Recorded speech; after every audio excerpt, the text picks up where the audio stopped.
I'd like to welcome everyone to the 47th Invitational Final. Let's give a round of applause for all 14.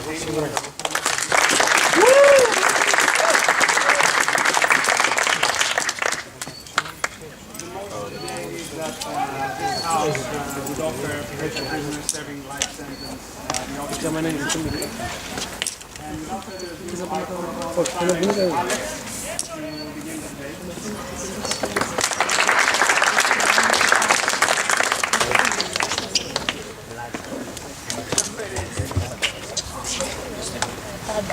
Sorry, forgot that. Mine was a genuine mistake. Okay, I'll just start. Anyways, ladies and gentlemen, today the prison system treats prisoners of life sentence like animals. Their right to dignity and humanity is lost. And we believe that as technology progresses, we have the means to reverse that, to give them back their basic rights to dignity. So we, as Team Side Proposition, believe that when you live a nightmare, you should be allowed to lucid dream. So I'm going to analyze, first of all, how this enhances the roles of the legal system. Secondly, how this ameliorates jail conditions. And thirdly, my partner Arietta is going to analyze to you how this helps in medical research and society as a whole. But before I do that, let's try and define the motion here before us today.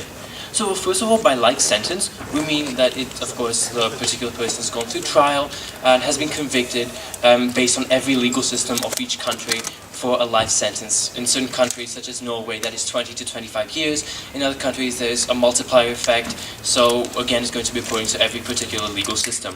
In terms of lucid dreaming, ladies and gentlemen, it is the ability to dream while in a conscious state where the prisoner in this case, is aware and in control of himself and his environment. So, of course, the model that we're proposing is that the prisoner is going to be able to lucid dream given the fact that he has been complying with prison regulations, right? We think that there should not be disorderly conduct and it's not going to be given to everyone since it is a benefit, ladies and gentlemen, to these prisoners. So we think that it has to be done according to prison regulations. So, of course, it has to be consensual.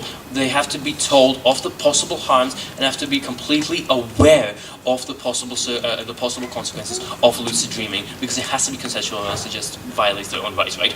So, and it's going to be monitored by scientists, of course, who are aware and have used this method of lucid dreaming. So, having defined this motion, let me move in really quickly to my first argument, the role of punishment, right? So, punishment in terms of prison has particular functions. First of all, rehabilitation. Secondly, deterrence. And thirdly, protection. All of these fill in the idea of punishment. So in terms of rehabilitation, on a vague general thing, it's to prepare the citizen, the particular prisoner, for return to society.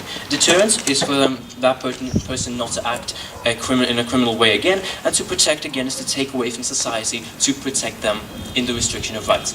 So I'm going to show you how this measure of lucid dreaming not only serves these roles of punishment, but enhances them, right? So let's go into, so how does this measure serve these rules? So on the first level, in terms of rehabilitation, this option of dreaming acts as an incentive for that person to act better and be prepared to re-enter society if that option has been given to him or her. Please sit down, Jason. So why is that? Because when you're in jail for years, it's very logical for that person to dream about reality, right? It's very logical to reconstruct the life before he was put in prison for such a long time. And we think that's really important, because that is how that person will construct, please sit down, Chloe, you can construct your own past reality. And since this creation within this lucid dreaming can act as an incentive and a way to help rehabilitation, for that person to be ready to re-enter society without criminal intent. Please sit down, sir.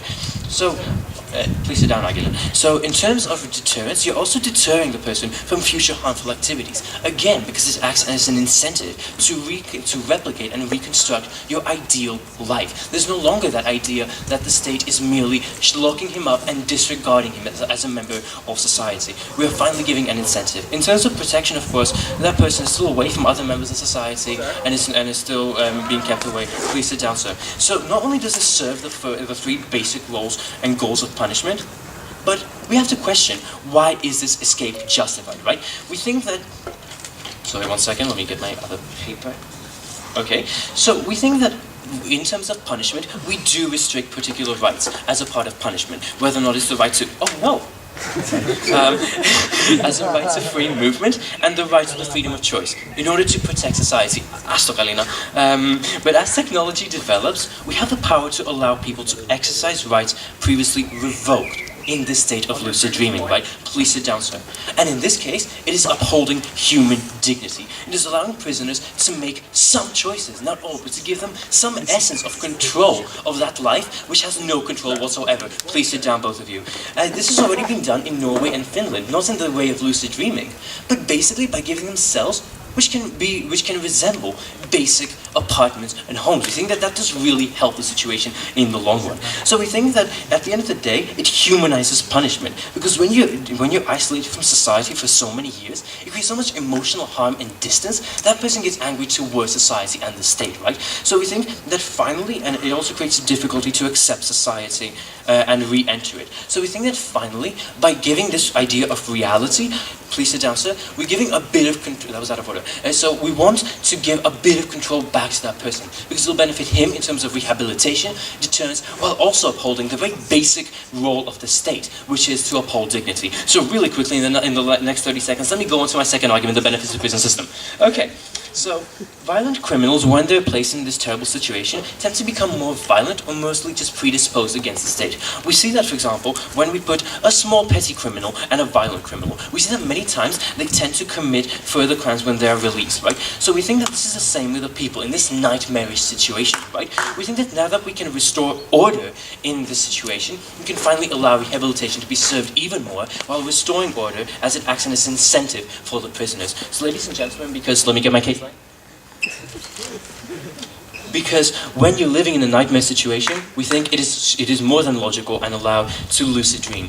Thank you.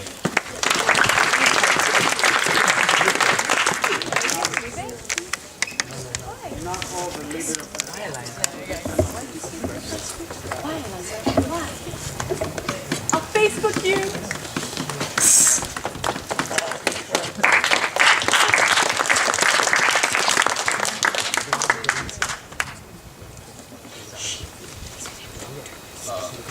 Who is timekeeping, isn't it?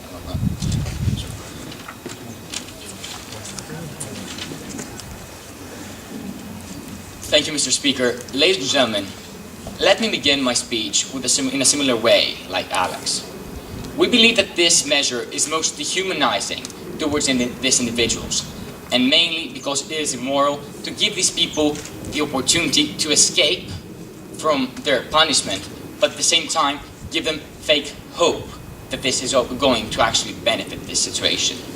So, and because we want to stick to reality, we beg to oppose this motion. So, in today's debate, we have come up with three main arguments. So, I'm going to talk to you about how this measure actually goes against the purpose of the incarceration process. And secondly, what are the economic costs to the society and how they are not, how these are unjustified. And my partner Angelos is going to talk to you about the impact that this measure is going to have on society. But before I do that, let me take a quick look on what has been brought up by Alex. So his first point was about the legal system and what are its functions. However, all we heard is actually him talking about rehabilitation. And what we answer this is, how is this measure actually helping people being rehabilitated? They are just giving them absolute freedom to a world which is really inexistent and whose rules do not actually apply to reality. So what kind of rehabilitation are we talking about? By the time all these principles that you want them to apply in reality, you allow them to apply in a fictional situation. We do not really get your point, Alex, there. So another answer that we have to this is, why should I give money for a person to behave better in prison? Forgive me about this seemingly arrogant point, but why do I care if a person who's not going to get out of prison most likely behaves better? Why do I have to spend my money and what I do, what I struggle for this person to behave better by the time that there's not going to be an actual effect on me at this point. We never heard an answer to this. And lastly, why give them rights if the punishment itself is all about depriving them of these rights? Essentially what you're doing is undermining the importance of the punishment and only has in its rules. No, thank you. And lastly, we didn't hear anything about how this ameliorates the living conditions. Sorry, there's nothing to rebut here. So let me talk to you about, yes, what is the purpose of punishment, ladies and gentlemen, which is my first argument. It's to restrict the freedoms of individuals, and this happens through the primary functions of the incarceration process, which are related to, restrict the freedoms, of course, which is punishment, retribution, which is actually ameliorating, making them those people who were actually harmed feel better, and at the same time, it acts as a deterrence. So, point A, punishment, B, deterrence, C, retribution. Let's talk about these things and how they act.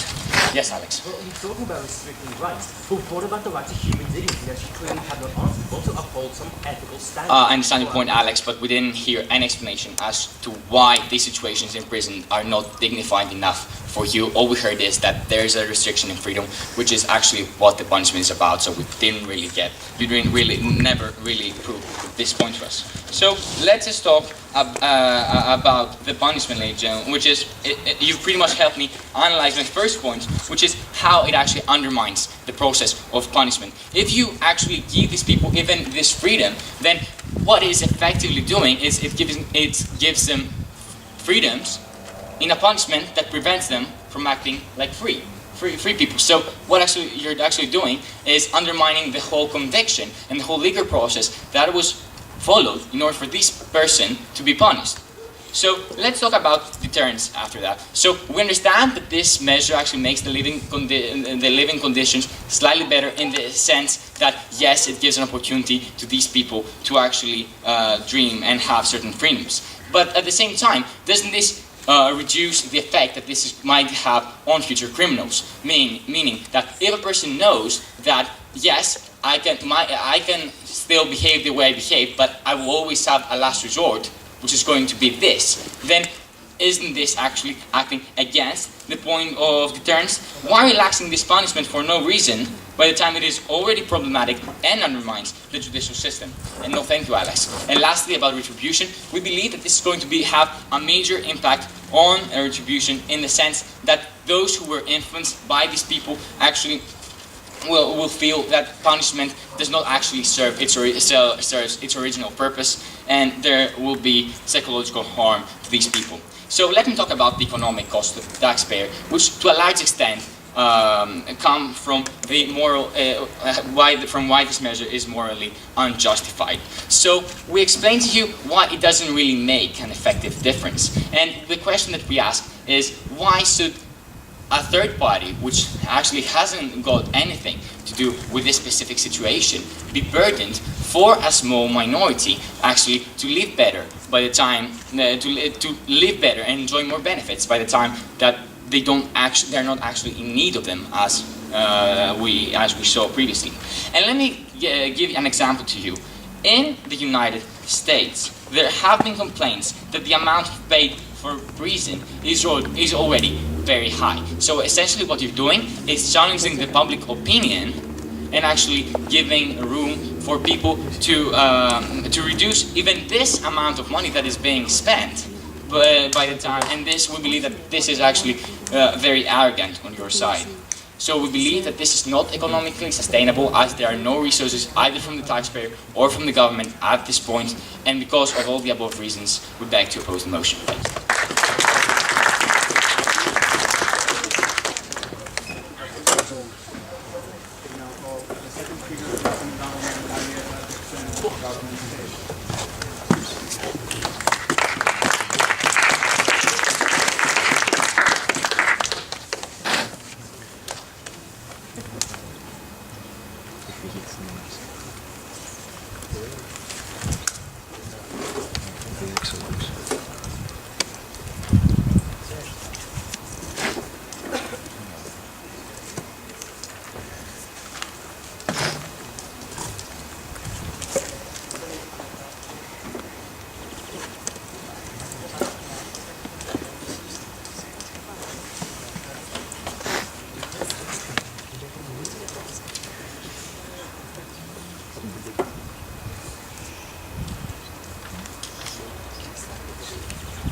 missing page.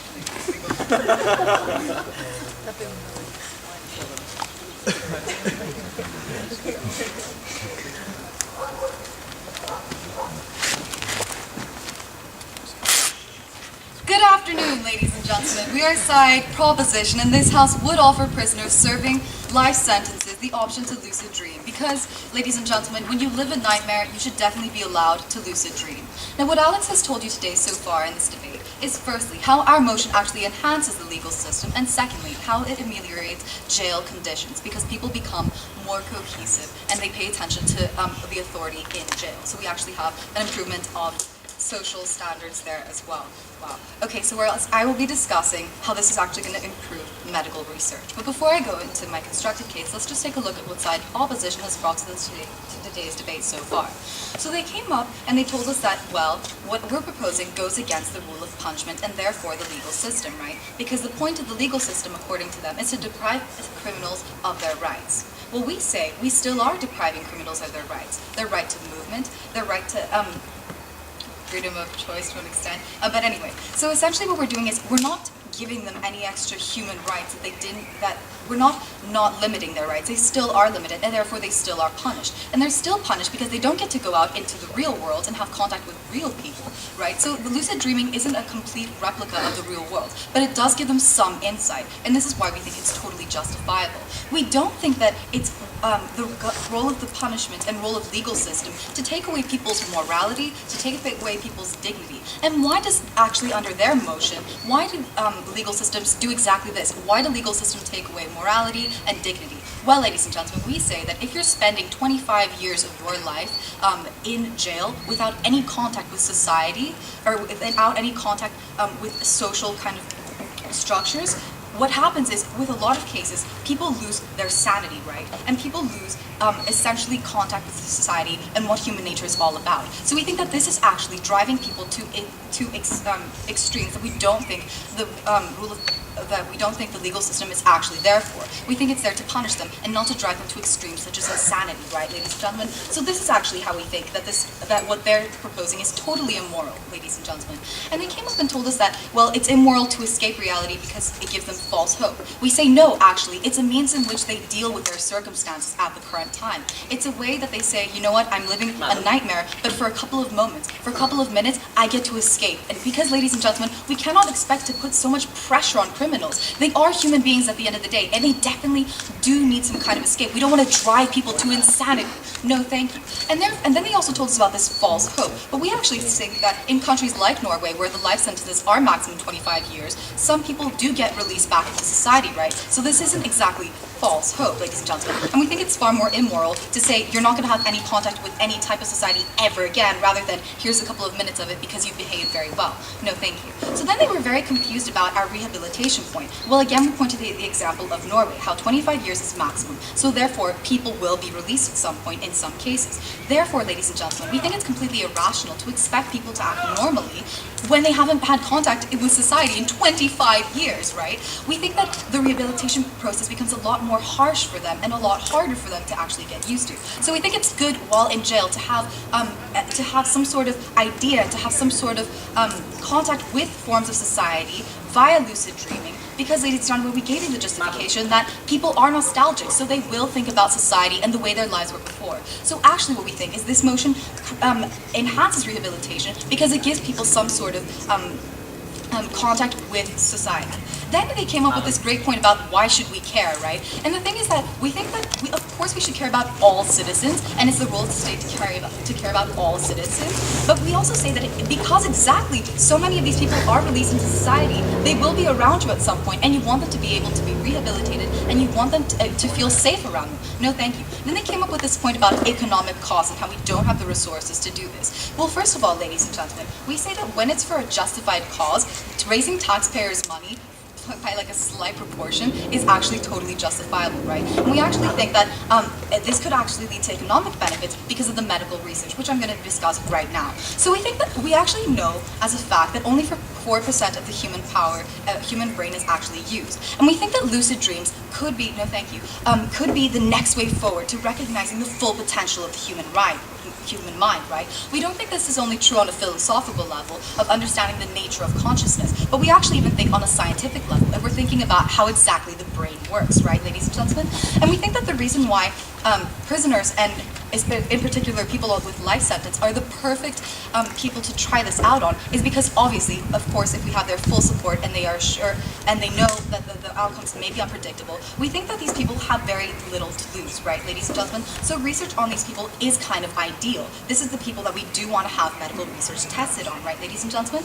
And we think that actually what they're going to do is if we have the means to test our research, and if we allow these people to be a part of this process, we think that not only does it help medical research progress, but we also think we're contributing to society, and we're allowing these members to feel like they are contributing to society, that they're part of a process that is bigger than themselves, ladies and gentlemen. And therefore, we redefine the way people look at themselves, the way prisoners look at themselves. They don't feel so marginalized. Now they feel part of society, and now they feel important, now they feel needed. But we're also changing the society, the concepts and mentality that society views criminals with. Because now society says, wow, these people are actually helping. They recognize that outcomes are unpredictable, but yet they're putting themselves out there and they're actually willing to help medical research progress for all the benefits that it will bring to us as individuals. So ladies and gentlemen, exactly because this motion enhances the legal system, it actually leads to better jail conditions, and because it also provides progress for medical research, this side of the House begs you to propose the motion.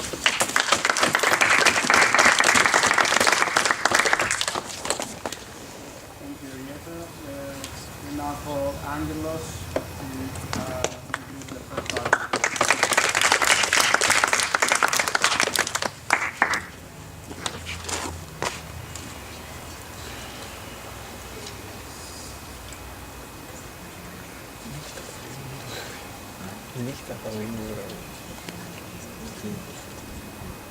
Ladies and gentlemen, the proposition has been trying to tell us that we should give prisoners a luxury with, I quote, unpredictable outcomes.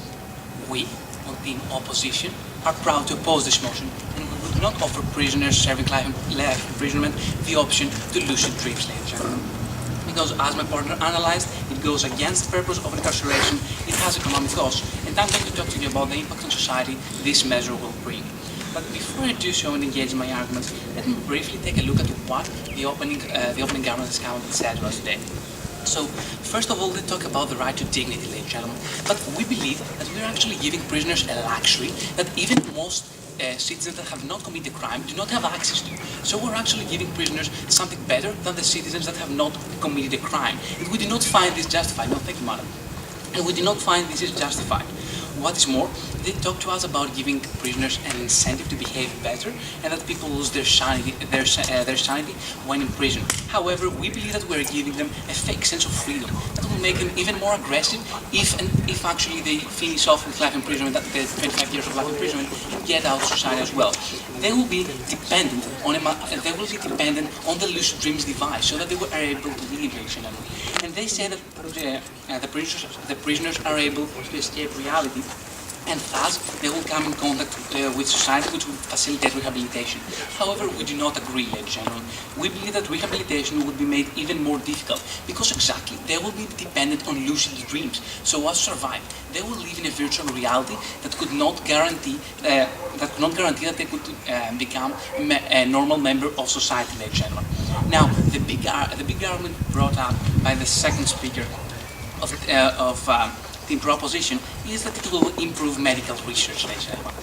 Well, before they talk to us about dignity, and now they're trying to tell us that we should test something on the prisoners. Well, we do not find this actually ensuring their dignity. We do not believe that it is humane to use them to try out experiments, because as you said in your, as it has previously been said, well, we do not want to treat them like animals. For this specific reason, we do not want to use them to try out experiments, ladies and gentlemen. And we believe that, well, no, they will not feel like they contribute to society. They will feel like they are exploited by society. Like society is trying to use them in an inhumane way and actually be a threat to their dignity. So, ladies and gentlemen, we do not see that it has been proven to us why this measure is justified and effective. It seems apparent to us that the prisoners do not gain their right to dignity, And well, this is even more evident in their argument about medical research. No, thank you, sir. Well, now allow me to move on to my argument about the impact on society this measure will have. Well, we believe that it will cause a mentality shift for the worse, ladies and gentlemen, because we, as if this measure is enforced, then we promote the idea of a virtual world against the real one, and we're actually sending the wrong message, ladies and gentlemen. We are actually saying that the government supports the virtual world, it promotes the virtual world. Well, we do not deny that this can help us. This can help us understand and think about how brain works, but still, it's actually encouraging people to live outside the limits of the real world, and therefore we show that it's acceptable to live within a virtual society that leads to alienation of the people from each other, and which can prove detrimental for human relationships, ladies and gentlemen. This is not something we desire. Yes, please. How exactly me being able to coordinate my dreams leads to diminishing the relationship with my girlfriend, for example? Well, thank you very much. Now, to prove this point, I would like to make an analogy with the video games that have been proven to have the same effects, ladies and gentlemen. Because if they lead to the virtual reality, it is actually proven that when people get out of this reality, they are more aggressive and they do not value human relationships as such. So it is very clear that when you get into the virtual reality, you think that everyone is acting according to what you want. You're actually shaping the people's behavior, and with this actually leads to a deterioration in the relationships between members of the society, ladies and gentlemen. So we believe that this measure will have negative consequences on the society because we're promoting something that will have detrimental effects for the human relationships. What is more, in terms of the prisoners that the proposition has been trying to protect with unpredictable outcomes, well, we believe that they will be even more aggressive because they will be dependent on a machine to live. They will be in despair when they're not in lucid dreams. And ladies and gentlemen, if eventually these people get out of prison, and they cannot afford lucid dreams, what will happen of them, ladies and gentlemen? How are they going to survive in this society that has completely alienated them? Even if they might be even more aggressive, and this will breed even more violence, ladies and gentlemen. So it is very clear that both in terms of the methods being sent by us to society, and in terms of the behavior of the prisoners, the impact on society is very negative, ladies and gentlemen. So to sum up opening opposition's case, we believe it is very clear that this measure goes against the purpose of the incarceration system. We believe that it is not economically sustainable, and we believe that it will have very negative consequences on the society later. And because we do not believe that right now there are inhumane conditions in prison, and we do not believe that by testing out and making experiments on them, we're improving the situation. This side of the House will stick to reality, and we beg to oppose this measure. Thank you.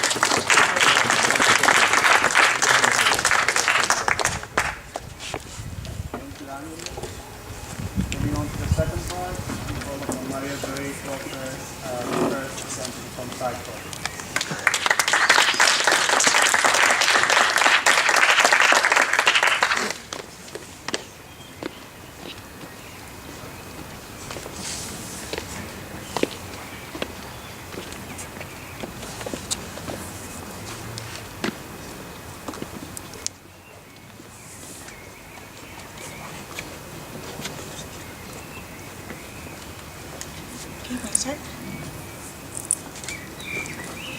Good evening, ladies and gentlemen, from the closing part of the government. And before I move on to my extension about why we should allow these people to dream and why dreaming is important, but also because it facilitates a means of research different than the one brought to us today from the second speaker of the government, I would like to engage myself in some rebuttal first. The side of the opposition told us that it undermines the purpose of punishment. But I want to ask them, and they did not explain to us, when the punishment is enough for you.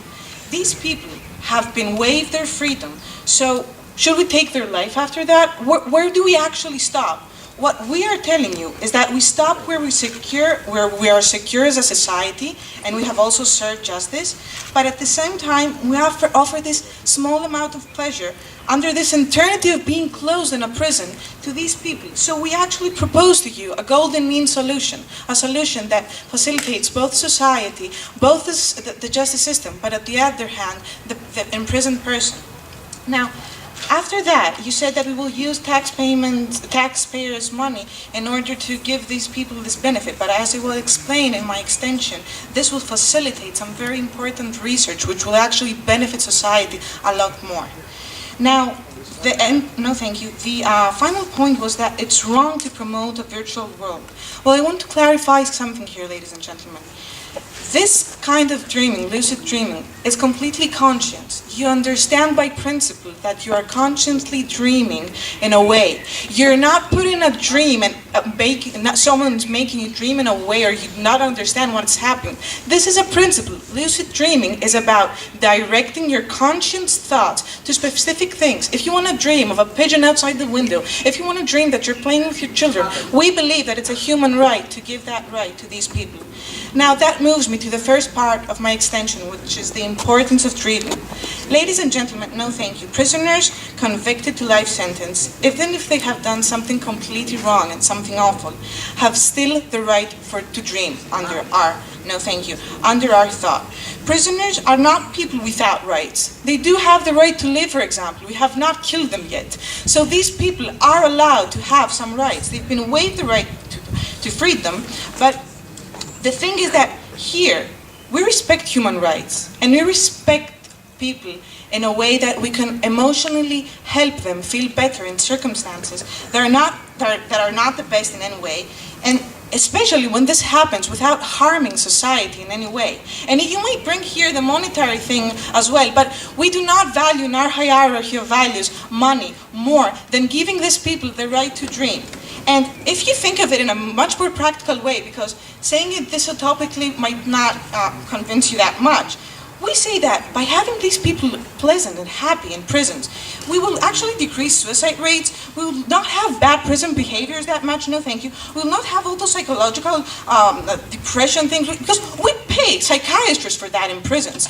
When we go out there and we have basketballs and gyms in the prisons, and we say, wow, how cool is that Switzerland prison, we pay from people's money.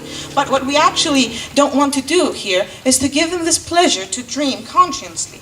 So, now moving to my no thing. Oh, well, I can accept it. Yes, now I'm going to go to this point, which is not that we use these people such as guinea pigs for research. We use these people in a completely different way as it was brought up by the opening government. What we do is actually cooperate with these people. We allow them to tell us our dream. And by telling them our dream, they're actually telling us what they were dreaming out in that society before getting into prison. What they were dreaming and what the society, no thank you, failed to give them.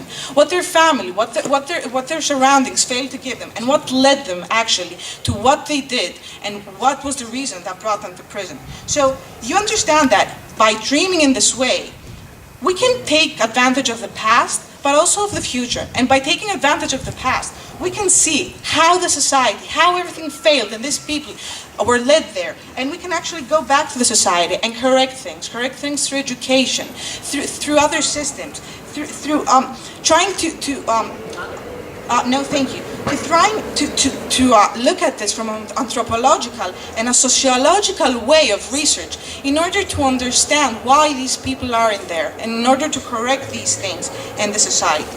So what we are saying is actually that we give them the right to dream. We give them the right to dream because in our hierarchy of values, we value that these people still have some rights. Out of order. These people still have some rights. They have been deprived their freedom as a punishment and they have been led to prison. They have been society secured because they're not going to be out there.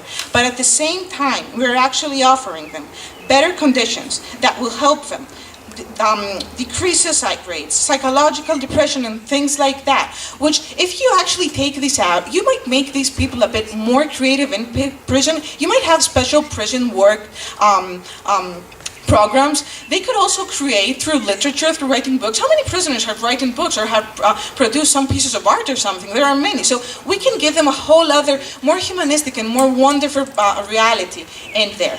And of course, we can enhance scientific research in the field of anthropology and sociology and see how actually, where it failed the society and led them to this position today in order to correct things. Thank you very much.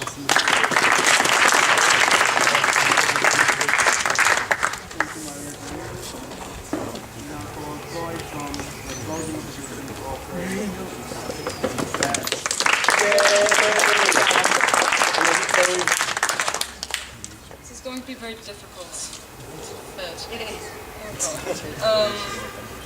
Can I tape my timer somewhere?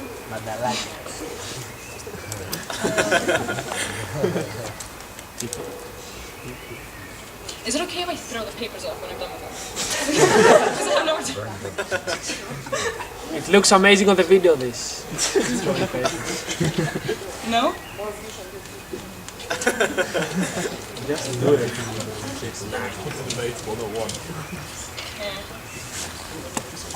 Sorry, and whatever. Paper talks.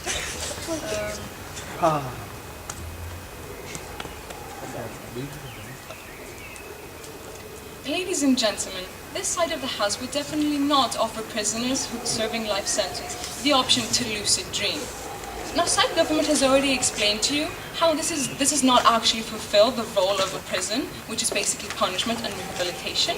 And secondly, the very negative socioeconomic aspect that it will have on society and the prison, and we will explain how the effect it will actually have on the prisoner, which is completely counterproductive to this role of prison, ladies and gentlemen. But before I go on to explain this, I would like to remind us of a very bipolar proposition we have heard from today, ladies and gentlemen, who started out by loving prisoners and fighting for their dignity and rights, ladies and gentlemen, because they just love rights. But right after saying this, Arietta decided to say, well, we'll still be depriving them of rights, obviously.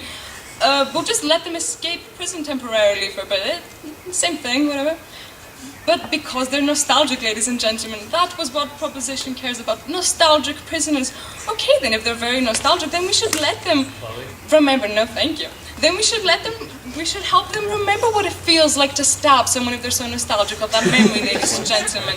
But suddenly, no, we should research on them, ladies and gentlemen. We should research on these rightful, dignified, nostalgic prisoners. We want side proposition to decide, ladies and gentlemen, are prisoners serving life sentence rightful members of society who need their dignity, or lab rats? No. They went on after, in the third speech, they went right back to loving them and respecting them, ladies and gentlemen, confusing us once again by saying that they should talk to us, no thank you, about their dream. Because obviously the third speaker of side proposition thinks that prison is just a big, great, giant therapist, no thank you. Which is not what we see it as. We have already explained to you the role of the prison, and if you have not realized it, we will continue to explain, dear side proposition. It is there to rehabilitate and punish, and not to remind them of the crimes that they want to dream of, ladies and gentlemen, in the most obvious and intense way. No thank you, ma'am. So, to move on with our case, ladies and gentlemen, the effect that it will have on the prisoner which is there to be punished, and this is not punishing them, as we already explained, by allowing them to live whatever sick fantasy they want, and allowing them to mentally escape prison for a period of time, ladies and gentlemen. No, thank you, sir. Since it is giving them back the freedom that they legally lost, and the life that they chose to abandon by committing such a tragic crime, a crime that can actually get you life sentence, ladies and gentlemen, which isn't robbing a supermarket. No, thank you.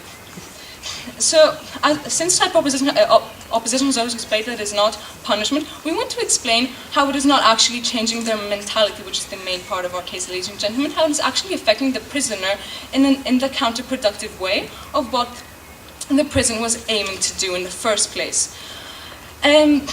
Since its role is to rehabilitate them by stopping these thoughts that they had earlier, Alex does really want them to relive their life, as they said, the life that they had before prison. Let's think what life someone had before getting life sentence. Who gets life sentence, ladies and gentlemen? Oh, let's see, a serial killer, someone who raped a lot of girls, a cannibal, I don't know. Do we really want these people to remember doing these things? Is this really a way to rehabilitate them, ladies and gentlemen, by reliving their former life, as side proposition wants? No, thank you. What could... Oh yeah, we are supposed to take them away from the actions that got them there and not remind them of them. Don't you agree, sir? Do you take away punishment, or do you punish to take away sanity?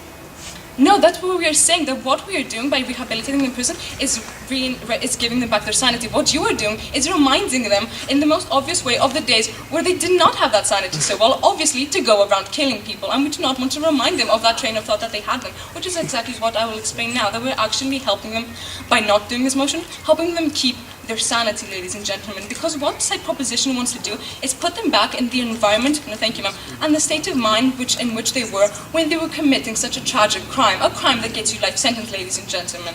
We are letting them possibly relive raping that little girl, possibly relive all their fun murders, ladies and gentlemen, because this was their former life. We can't deny that. And this is against and counterproductive to the point of rehabilitation, since we are not helping them realize how reality and law works, ladies and gentlemen. This is allowing them to get as far from reality as possible. And the whole point is to help them realize that in this world, realistically and logically, you're not supposed to kill someone, ladies and gentlemen. This is reality, and what you're doing is letting them escape their reality and not actually understanding, like they should, how the justice system works and what happens when you commit a crime, ladies and gentlemen. It is the prison's duty to change that mentality which they had before, that false and disturbed mentality, ladies and gentlemen, and not let them travel to their own happy world of murder again, where these laws were not enforced yet, ladies and gentlemen. We see that they are psychologically affecting them in the opposite way of what we should, and reminding them of this life before prison, which is exactly the life we want to avoid reminding them of, ladies and gentlemen. Any rehabilitation which will have happened up to that point will be completely pointless, because you will be erasing it by reminding them exactly how much they love the taste of blood, ladies and gentlemen. And by reminding them of this, you're completely erasing all the rehabilitation, everything that worked for, ladies and gentlemen, everything a prison had worked for, by fulfilling the role that it actually has. Lucid dreaming, ladies and gentlemen, it's very realistic. It's not a dream. You feel like you're there. You relive that moment, ladies and gentlemen. We do not want them to relive such a moment, to remember that that need they had to kill, ladies and gentlemen. We do not want to remind them of that previous life, ladies and gentlemen. So because this actually doesn't fulfill the role of the prison to punish and rehabilitate, and actually affects the prisoners in a worse way, because it is socioeconomically a failure as a motion, we believe that our milkshake has brought justice to this motion, ladies and gentlemen, and has brought logic to this debate, so we beg you to oppose.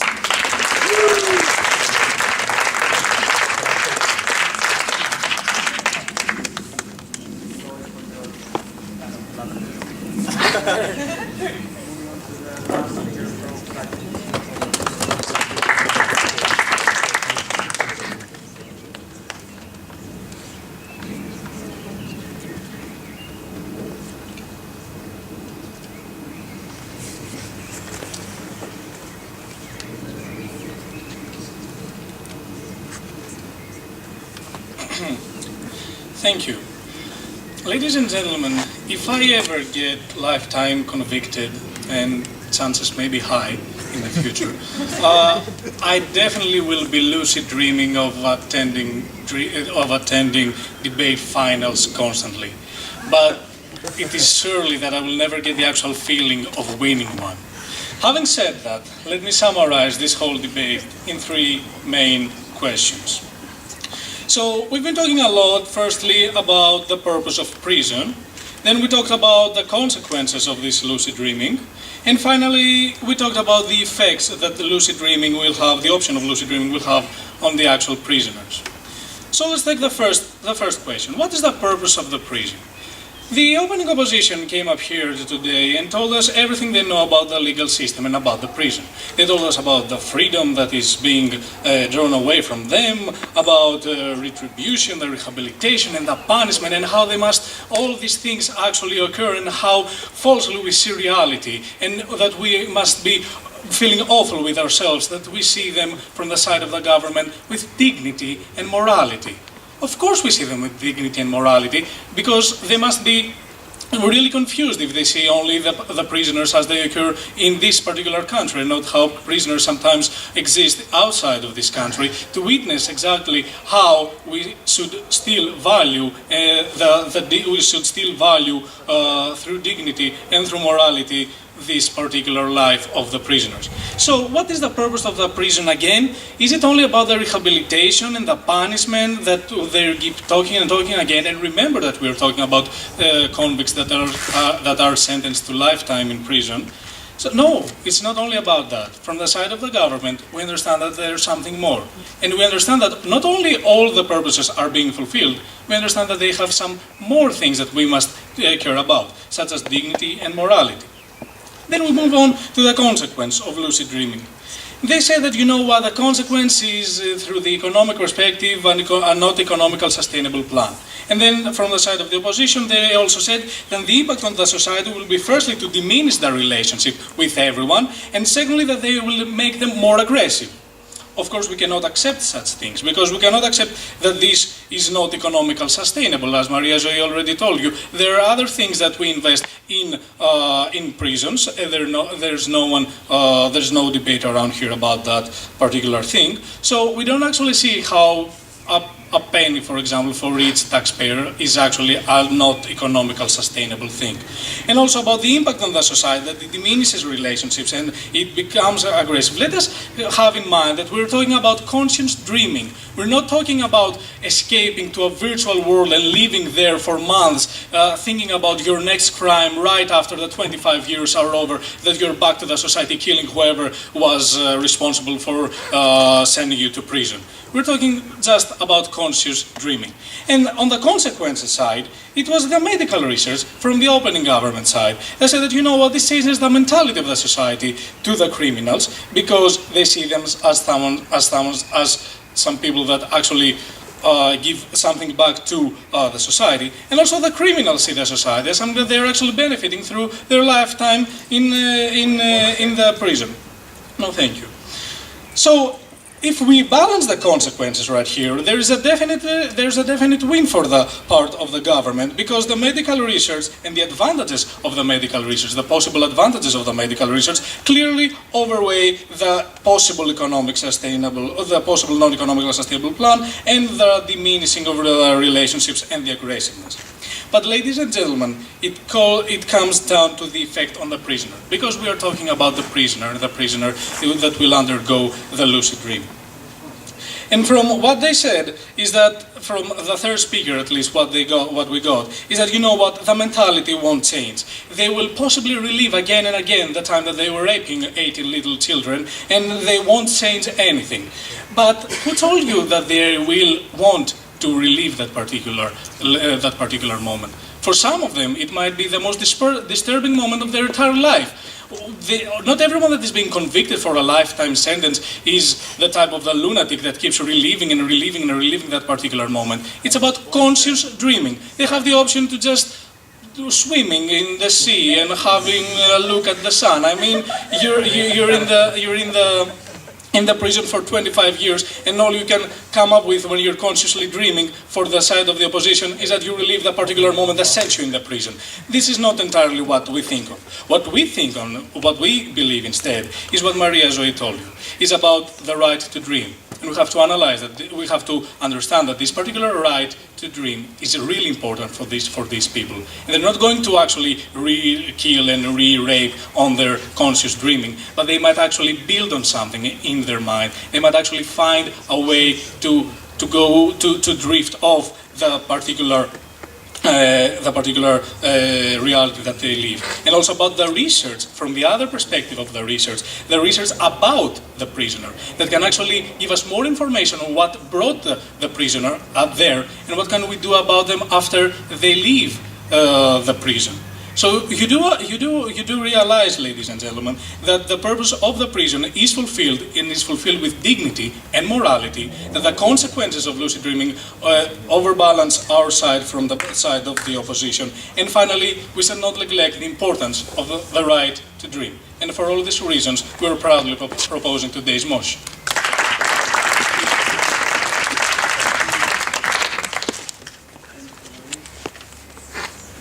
Last speaker of this final presentation to offer.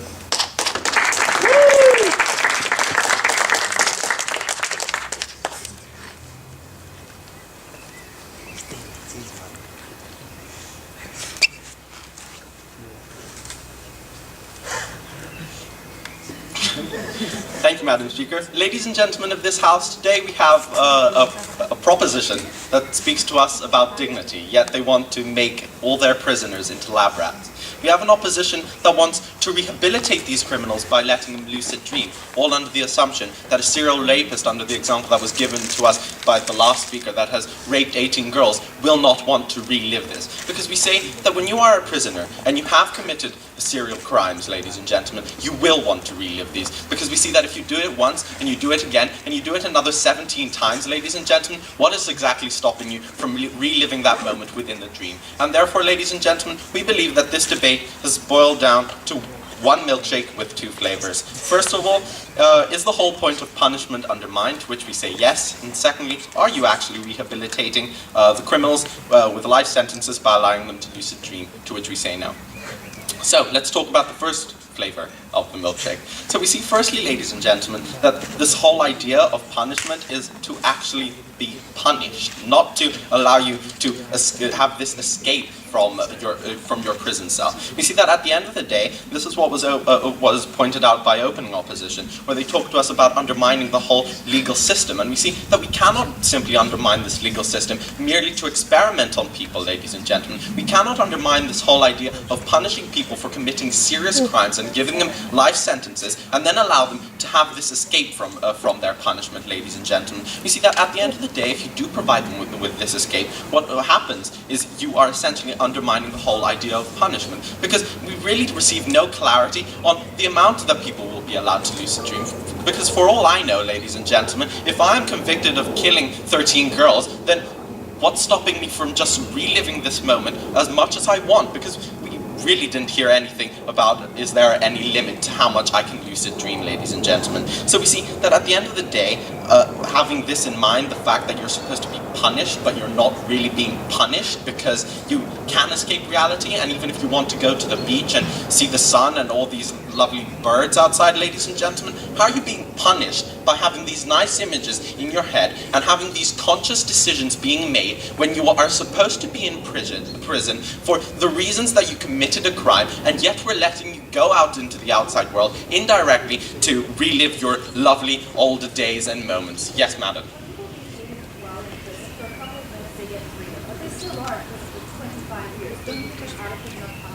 No, we don't. If they have killed many people and if they have raped 10-year-old girls, then we believe that these are the monsters of society and they should be kept away from the rest of society. And this is the whole point of having a legal system in the first place, to remove those that harm our society and put them in a jail cell to help them and also to help our society. No, thank you, madam. Therefore, we should not give them the option to lucid dream, because we do not wish to undermine this whole legal system and this whole idea of you are in jail because you did something bad. Which leads me on to my second question and my second flavor, which is, are you rehabilitating criminals?